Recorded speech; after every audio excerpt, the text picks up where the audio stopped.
Hi guys, Luke here of SimBoxx in association with Clint Patrick and Adrenaline Performance. I'm delighted to be joined by the English light heavyweight champion, Super Dan Azeez. Dan, how are we doing? Yeah, I'm good, man. Yourself? Yeah, I'm all good, thanks. I didn't know there with the intro. Is it Super Dan Azeez or is it Dan Super Azeez? Super Dan Azeez is fine.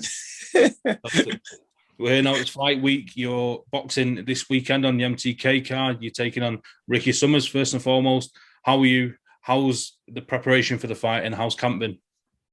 Yeah, preparation's been fine. It's always grueling, always hard, but that's what comes with the game. It's been fine. I don't really take too. Obviously, everyone's got to train hard, and camps got to put in the hard graft. But ultimately, what matters is what happens on fight night. So that's my main concern. I've put the work in, put the graft in, and now it's just for Saturday to come. And do you know what I mean? And that's it. Exciting time. So, how much time have you had to prepare for this fight? I know with pandemic and everything being up and down, and fight dates being scheduled and rescheduled. Have you had a full 8 or 10 week camp for this?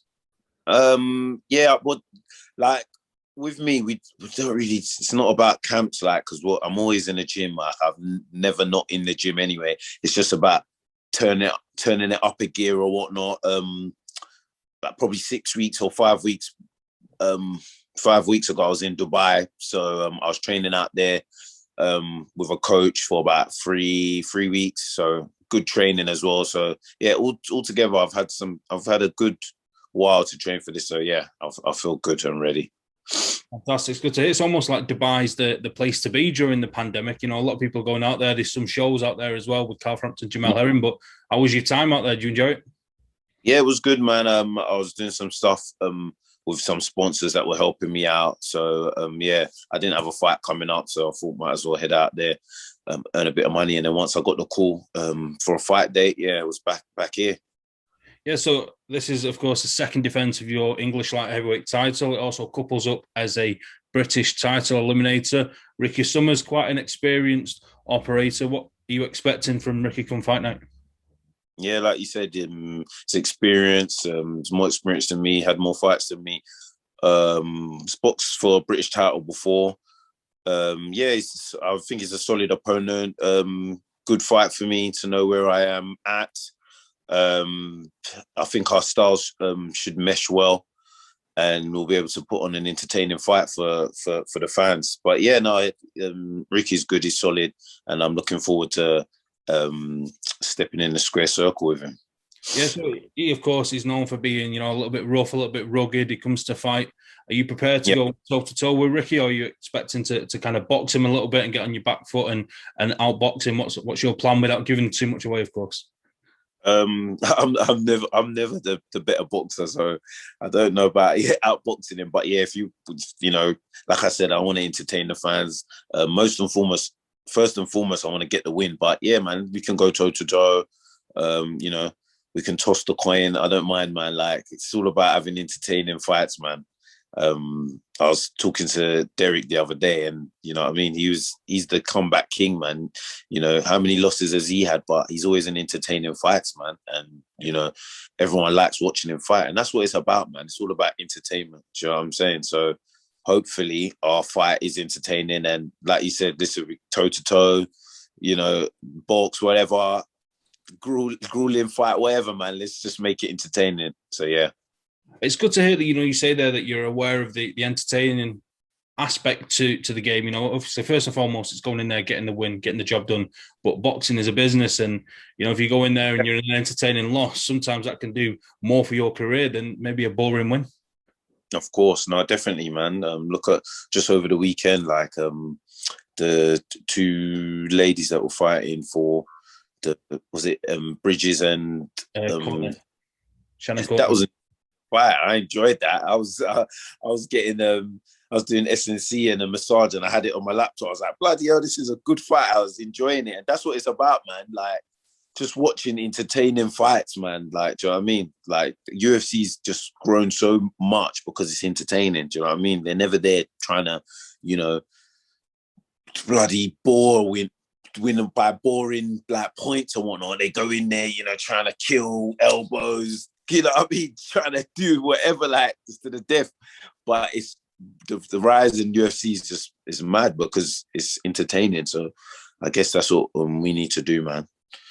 Hopefully we get that this Saturday. Yeah, absolutely. Looking at his record, he's got losses to Andre Sterling. He drew with Lawrence Asuke as well. You beat both those guys. And I know boxing doesn't work in like a triangle form, because he lost to somebody that you beat doesn't necessarily mean that you beat him. But do you take confidence from that? No, I don't at all, because to be fair, if you can't deal with like the Andre's style effectively and Zuki, you can get the wrong result. Do you know what I mean? Like their styles they're awkward, they're tricky, they're a bit, do you know what I mean? So I'm not looking at that at all. And they're two totally different fighters to me. Ricky's probably more improved. Do you know what I mean? I'm a better boxer than I was bloody 24 hours ago, let alone like a year or whatnot. So if I'm looking at them fights, yeah, I'm in for a world of trouble. Do you know what I mean? I'm looking at a well improved Ricky. I'm looking at forward to like the best version of Ricky. I'm looking for a Ricky that's coming thinking, look, this is might be my last chance. So that's the Ricky I'm preparing for. Do you know what I'm saying? So, and like I said, my style's different from them two guys. So, do you know what I mean? Styles make fights. So we'll see how this fight pans out. But I feel confident. I'm looking forward to it. And yeah, come April 17th, I'm hoping to and still be the English champion with a step closer to the British title. Certainly, you mentioned there that you're expecting the best Ricky Summers, and if we do get that, we're in for a great fight. But he has been out of the ring since December of 2019. We know the pandemic's hindered a lot of people, but most people have been out once, maybe even twice since the resumption of boxing. Do you feel like the time away from the ring is going to hinder him at all? No, I don't. I'm not really I don't really believe too tough in that ring. What do you call it? What was he saying? He hasn't been in the ring for a while. Yeah. I don't really believe that. Look at Callum. Was it Callum Johnson? He was out of the ring for how long? Came back, stopped Buglioni, who was very active in one round. So I don't really believe in that. He's probably been sparring a lot and whatnot. So we'll see. I doubt it anyway. I doubt it'll be a factor. Yeah, I just want to look back at your most recent victory against Andre Sterling. It was a good stoppage victory, defending your English title. Of course, that was again behind closed doors. How have you found boxing behind closed doors? Those first early rounds, making your ring walk, starting the fight. Was it a little bit airy? Was you affected by it at all, or was it kind of like tunnel vision and eyes on the job? Exactly that. Obviously, it is a bit airy, but me from when I've bloody started my career, even as an amateur, it's always, just tunnel vision. I don't even see the crowd or hardly ever hear them. So I'm just focused on the job at hand. And, that's where my mind is focused on. So it didn't really affect me. And I'm not no big pay-per-view star that's used to having thousands or whatnot screaming my name anyway. So it didn't bother me whether I'm fighting in bloody my back garden or, do you know what I mean? A big packed out stadium. It doesn't really affect me right now anyway. So I think it might affect, the big pay-per-view stars more so, do you know what I mean? Them home fighters and stuff who are used to having a big crowd and big fan base. But for me, it's not really, doesn't really faze me, to be fair. At your stage of your career now, you're 31 years of age, you're 12-0, 8 knockouts. You did turn professional quite late at the age of 27. You've been a pro for coming on 4 years. And you've took giant strides throughout your career so far, jumping up the levels and rounds and taking on tougher opposition a little bit earlier than some others. How eager are you, not overlooking Ricky Summers, but, getting the win on Saturday and then progressing into what is a great division domestically with the likes of Lyndon Arthur, Anthony Yard, Callum Johnson, Joshua Boatse, and then internationally, there's a lot more names as well. So how eager are you to get into the mix with those guys and then progress onto world title level? In all due respect, my mind is just solely focused on Ricky Summers, man. I couldn't care less about the division or, obviously I got my sets, I got my sights set on, my long-term goals or whatnot. But right now, all I'm thinking about is Ricky Summers. And after that fight's done, then I can, speak on other things and whatnot. But right now, it's just Ricky Summers. Not necessarily as a future opponent, because you never know if Yeah, paths are going to cross. But what's your thoughts on Callum Smith moving up from super middleweight? He was defeated by Canelo back in December quite comprehensively. He's looking at moving up to 175. He's not made his debut in that division yet, but do you think he's got yeah. the frame, the style, and the ability to be successful at 175 pounds? Yeah, maybe, yeah, possibly. When I've seen him once, I think, and I just thought, fucking hell, like this guy's so tall, like he's like, do you know what I mean? But we'll see if it makes a difference, whether he can hold the shots the same, whether he's still got the power. But I think he'll be fine, because I'm sure he used to, as an amateur, he was a light heavy. Yeah, I think he's a good fighter. He's probably might have been a bit drained making super a middle, to be fair. So yeah, man, I think he'll do well, man. I think he'll do well. He's a good fighter. I like Callum Smith. Yeah, so of course the show on Saturday, just touching back on that again, it's put on by MTK. They've been your promoters since the start, and they're really making some giant strides in the game. And just how important are MTK to you for your career, and how impressed are you by the moves they're making across the world with some of the shows and some of the fighters that they represent? Yeah, it's good, man. Especially for up and coming fighters, it gives us the opportunity to be busy, which I think is very important when you first turn over. And yeah, it's they're giving us boxers great opportunities, and especially in this climate, like I'm glad I've been able to box. Like this is my second time. Obviously, it's not the busiest, but we know what kind of climate we're in. So yeah, man, they're doing well, man. And big thanks to MTK. Yeah, definitely. You look at they're competing almost as like the third major promoter in the country, alongside Frank Warren and Queensbury Promotions, Eddie Hearn and Matchroom. They're just as active, and they're putting on some great shows. And I think in my personal opinion, it's the kind of 50-50 or 60-40 type fights that are going to deliver. And looking at your fight on Saturday, that's certainly one of them, and some other great fights on the card as well. Yeah, no, definitely, man. Definitely, they're really doing their part. Like I said, yeah, I can't thank them enough. I started with them, and yeah, so far everything's going well. Absolutely. So just moving away from your fight this weekend, I wanted to talk about last weekend. Conor Benn, he looked very impressive when he stopped Samuel Vargas in the first round. First and foremost, Dan, what was your thoughts on the fight, the victory for Conor Benn, and the way he went about his job? Yeah, excellent. Punch perfect. Like, that was brilliant. I see a lot of people saying, maybe it shouldn't have got stopped. But personally, in my opinion, I thought he was out of there. The referee did a good job. Ben did what, he did what he saw an opportunity, took it, and got him out of there. That was a brilliant performance and an explosive finish. And yeah, I'll look forward to watching his next fight, man. He's really, really doing well. Really doing well.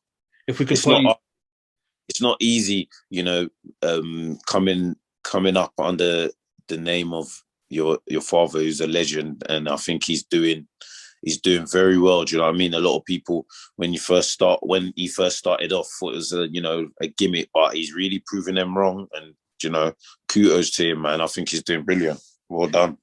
Yeah, absolutely. You look at it and you think one day they're going to be saying to Nigel Benn, you're not Nigel Benn anymore. You're Conor Benn's dad, and they're going to be looking at Conor Benn as the A side in that relationship. You know what I mean? Exactly. So you just got to think, like, imagine, having that on your shoulders, like coming into the boxing world, and everyone's like seeing whether you're going to measure up to a great, like, your dad, like, Nigel Benn. He was like, come on, like the guys he fought and everything. So yeah, I think so. He's doing well, man, so far. And you got to look at Matchroom as well. They've picked the right opponents for him. I think he's developing well. Probably, the boxers he's around as well has helped him develop as well. So yeah, man, it's good stuff for him, man. Good on him. Do you think he's on the level to go in there with the likes of Amir Khan and Kell Brook, some of the names that they've called for next? Do you think they're good fights for Conor Benn next?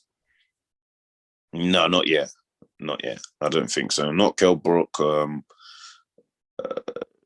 Amir Khan. I don't think so. No, not yet.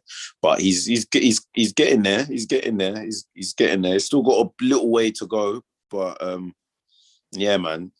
I think that might be a step. That's a step too far for him. Just a little bit.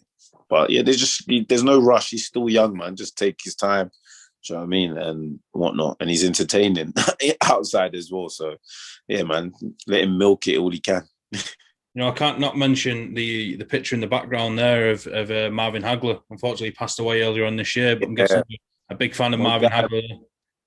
Yeah, that's my guy, man. That's my favorite boxer guy.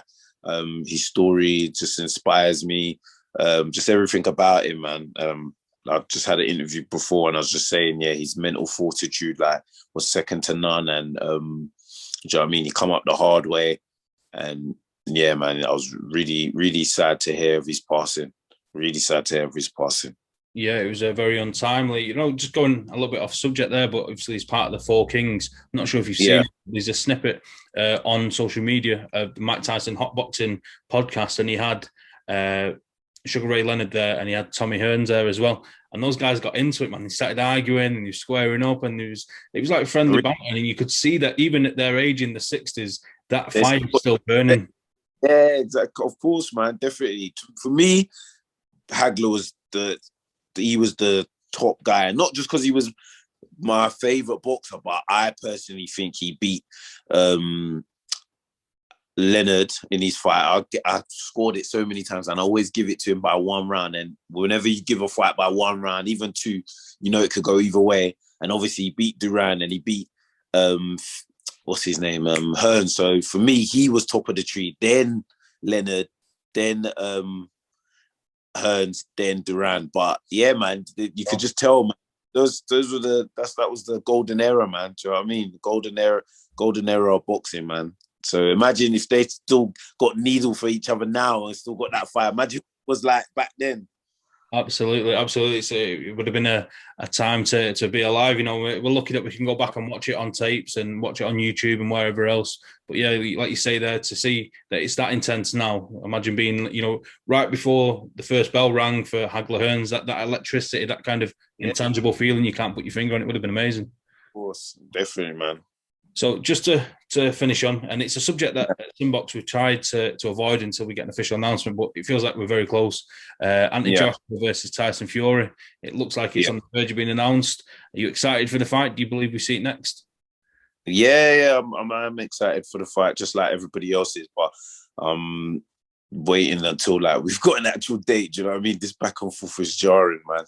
I just once they've got a date, a place, then yeah, I can start, you know, celebrating and getting ready for it. But until then, I'm not really too fussed at the moment. Until that's, do you know what I mean? Until we got a date, announcement, you know, and whatnot, then yeah.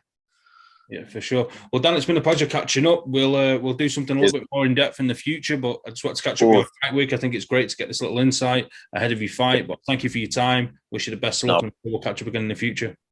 Appreciate it, man. Thank you for having me on your platform, man, and hopefully I'll see you soon. Thank you.